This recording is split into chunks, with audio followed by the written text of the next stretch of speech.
Good morning. Good morning, Kuya. Good morning po, Kong Erin.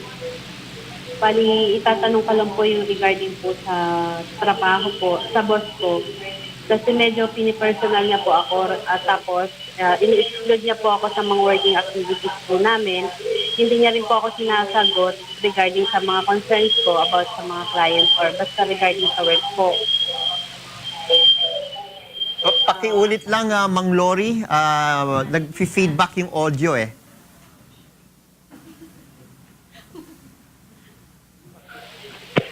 Ma'am Lori. Hello, Lori. Hello po. Yan, sige, go ahead again. Ayan, hello po. Ayan. So, bali yun po. Itanong ko lang po sana kung ano yung magandang gawin regarding po dun sa boss ko. Kasi, pinapersonal niya po ako. Gusto niya po kasi mag-resign ako.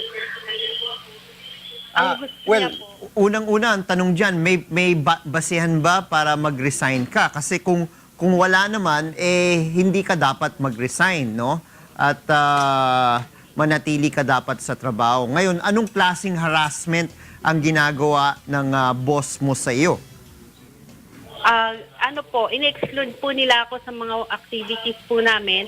Tapos, last week po kasi pagpasok ko, yung table ko po sa office, niligpit na po lahat ng mga gamit ko.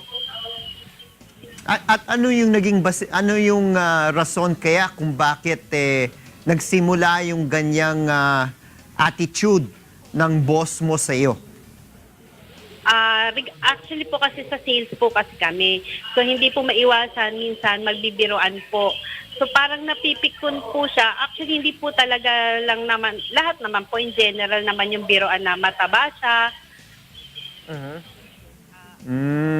Well, kung hindi work-related kasi naman po ang rason kung bakit kailangan ka mag-resign, hindi ka dapat mag-resign. Ngayon, kung ongoing yung panghaharas o ng boss mo, meron bang mas mataas na opisyal sa kumpanya na pwede po kayong magsumbong?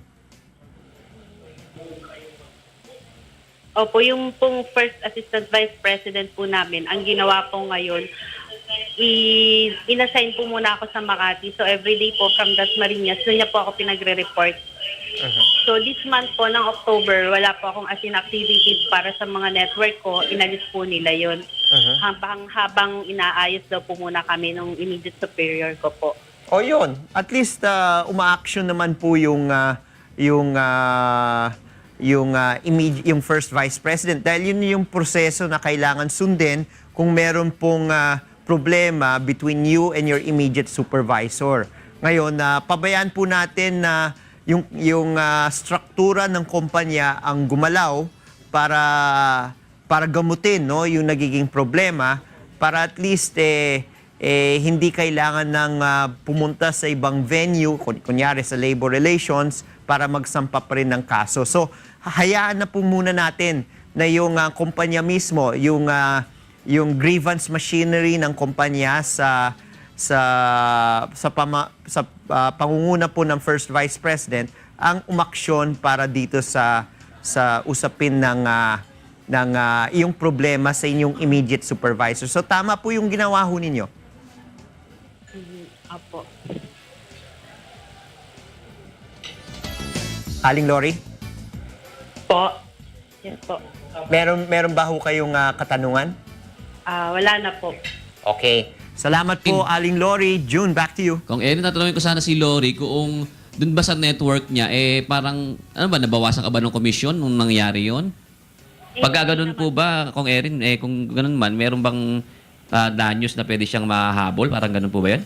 Well, depende na rin yan sa pag-uusap ni Lori at sa kanyang First Vice President. No? Siyempre, kapag haharap sa First Vice President, kailangan ilatag yung magiging epekto sa paglipat muna niya sa ibang lugar dahil dito at ano yung pwedeng maging solusyon dito. Ngayon, kung walang mapapabigay na solusyon muna yung First Vice President, edi hayaan na lang, konting sakripisyo na lang muna dahil inaayos naman no, ng First Vice President yung problema.